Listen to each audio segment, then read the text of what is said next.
నమస్తే. Digital payments విప్లవం సృష్టించిన పేటీఎం గురించి ఇప్పుడు సోషల్ మీడియాలో పెద్ద ఎత్తున చర్చ జరుగుతోంది.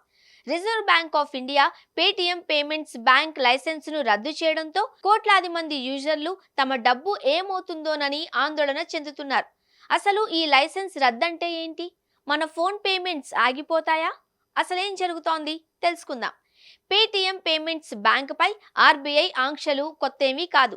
2022 నుంచే ఈ బ్యాంకింగ్ కార్యకలాపాలపై ఆర్బీఐ నిఘా పెంచింది. నిబంధనల ఉల్లంఘన, కస్టమర్ల వివరాల సేకరణలో లోపాలు, డిపాజిటర్ల ప్రయోజనాలకు భంగం కలిగేలా ఉండడం వంటి కారణాలతో ఆర్బీఐ ఈ నిర్ణయం తీసుకుంది. చివరకు ఈ బ్యాంకును కొనసాగించడం వల్ల ప్రయోజనం లేదు అని భావించి లైసెన్స్ అధికారికంగా రద్దు చేసింది. అయితే ఇక్కడ అందరూ తెలుసుకోవాల్సిన ముఖ్యమైన విషయం ఏంటి అంటే, మీ పేటీఎం యాప్, యూపీఐ సేవలు, క్యూఆర్ కోడ్ లావాదేవీలు ఎప్పటిలాగే నిరంతరాయంగా పనిచేస్తాయి. పేమెంట్స్ బ్యాంక్ లైసెన్స్ రద్దు తమ వ్యాపారంపై ఎలాంటి ఆర్థిక ప్రభావం చూపదు అని పేటీఎం మాతృ సంస్థ 197 కమ్యూనికేషన్స్ స్పష్టం చేసింది. ఆర్బీఐ ఆంక్షల తరువాత పేటీఎం తన ప్రధాన చెల్లింపుల సేవలను బ్యాంకింగ్ విభాగం నుంచి వేరు చేసింది.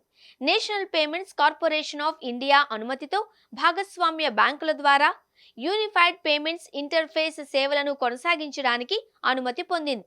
కాబట్టి మీరు రోజువారీగా చేసే పేమెంట్లు, బిల్లుల చెల్లింపులకు ఎలాంటి ఇబ్బంది ఉండదు. పేటీఎం పేమెంట్స్ బ్యాంక్ ఖాతాల్లో ఉన్న నగదును కస్టమర్లు విత్డ్రా చేసుకోవచ్చు. అందులో ఎటువంటి సమస్య లేదు. కొత్తగా డబ్బును డిపాజిట్ చేయడం లేదా పేటీఎం వాలెట్ను టాపప్ చేయడంపై మాత్రం ఆంక్షలు కొనసాగుతాయి. ఈ సేవలు పనిచేయవు. పేమెంట్స్ బ్యాంక్ లైసెన్స్ రద్దు కావడం వల్ల ఆ బ్యాంక్ కార్యకలాపాలు నిలిచిపోయాయి.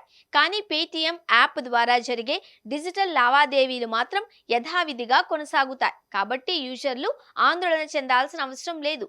డిజిటల్ పేమెంట్స్ ఎప్పటిలాగానే సురక్షితంగా సాగిపోతాయి.